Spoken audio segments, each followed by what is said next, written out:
എത്ര മാത്രമാണ് ഈശോ നമ്മളെ സ്നേഹിക്കുന്നത്. ഈശോയുടെ സ്നേഹത്തെക്കുറിച്ച് ഏറ്റവും നമ്മളിങ്ങനെ ശ്രദ്ധിക്കേണ്ട ഒരു വചനമുണ്ട്. യെശയ്യാ 53:10. പാപപരിഹാര ബലിയായി അവിടുന്ന് തന്നെ അർപ്പിക്കുമ്പോൾ തൻ്റെ സന്തതി പരമ്പരയെ അവിടുന്ന് കാണുകയും ദീർഘായുസ് പ്രാപിക്കുകയും ചെയ്യും. പാപപരിഹാര ബലിയായി അവിടെ തന്നെ അർപ്പിക്കുമ്പോൾ അവിടെ സന്തതി പരമ്പരയെ കാണുകയും ദീർഘായുസ് പ്രാപിക്കുകയും ചെയ്യും.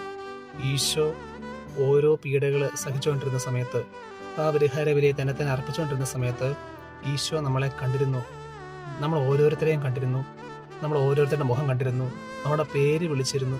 നമ്മുടെ പേര് വിളിച്ചാണ് ഈശോ തന്നെ അർപ്പിച്ചത്. നമ്മുടെ പേര് വിളിച്ചാണ് ഈശോ ഇങ്ങനെ തന്നെ വിട്ടുകൊടുത്തത്. തൻ്റെ പേര് വിളിച്ചാണ് ഈശോ കരഞ്ഞത്. നമ്മുടെ പേര് വിളിച്ചാണ് ഈശോ കുരിശിൽ മരിച്ചത്. ഈശോയുടെ സ്നേഹത്തിന് ഇങ്ങനെ ഓരോ നിമിഷവും ഓരോ മൊമെന്റും ഇങ്ങനെ ജീവിക്കാൻ നമുക്ക് പറ്റട്ടെ. കർത്താവ് നമുക്ക് വേണ്ടി സഹിച്ച പീഡകളെ ഓർത്തിങ്ങനെ ജീവിക്കാൻ പറ്റട്ടെ.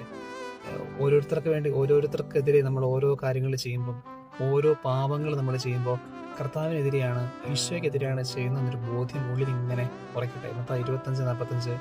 ഈ ചെറിയവരിൽ ഒരുവിന് നിങ്ങൾ ചെയ്ത് കൊടുക്കാതിരുന്നപ്പോഴെല്ലാം നിങ്ങൾ എനിക്ക് തന്നെയാണ് ചെയ്തു കൊടുക്കാതിരുന്നത്.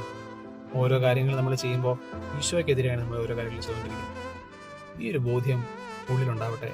കർത്താവിൻ്റെ സ്നേഹത്തിൽ ഇങ്ങനെ ഓരോ നിമിഷവും ജീവിക്കാൻ നമുക്ക് പറ്റട്ടെ.